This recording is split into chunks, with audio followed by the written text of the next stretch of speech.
I would like to start with asking a question about your motivation for the movie. What motivated you most for this character and for this movie? Yeah, I felt that someone decided that they wanted to look on the other side of the curtain of this Bonnie and Clyde story, which were the people that were chasing him, were given the job of hunting them down and killing them. So maybe that would be interesting, maybe it wasn't, but the guy who wrote it found an interesting character in Frank Hamer, understanding, oh my God, this was the most legendary Texas Ranger. And he was able to fashion a story that motivated me. I thought, it is good to know this other side. And I thought it was entertaining. I thought there was humor in it. I thought there was, I thought you're watching a character that not everybody in the world could be, but sometimes you wish you could be.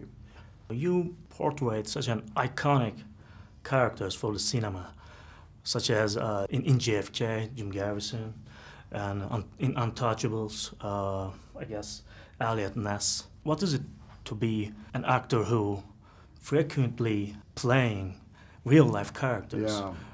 Yeah. Well, you know, I've been lucky in a lot of things, and these characters are good ones to play, and that there's people out there that think that I should play them, you know. So I've played the bad guys too, you know. Yes. And I've enjoyed those just as much. And I'd like to be in movies that I think people can appreciate. My character has to be good, but I don't do a movie just for my character. If I don't think the whole movie feels like it, I won't do it. So you don't care if it does bad thing or good things. You care for the, it has to be a good written, well written character. The experience is, the movies are really important to me, and the whole movie thing has to have a possibility of being something that you don't forget. And what comes first for the preparation, I mean, for a real life character? Of course you have the script, of course you have the real story. You have to try to, you know, be the size of the person if you can be. So you either get smaller, you get bigger, or you stay the way you are. You have to get slower or faster. You have to try to move in a certain way, I think, and then, you know, you have to sound. Then it suddenly all becomes part of it.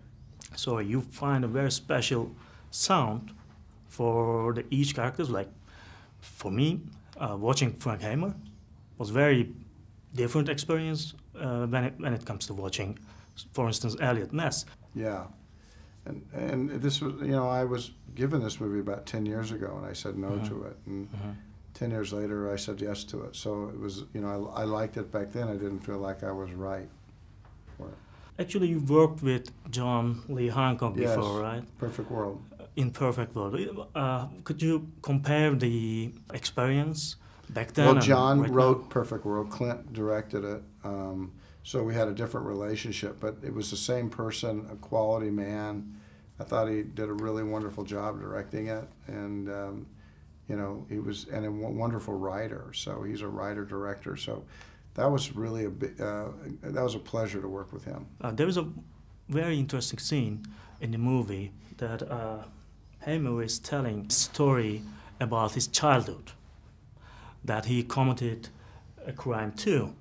What does it mean in the movie for you? I mean, for me it was like he is comparing himself with Barrow, like they could be in the same position. Right.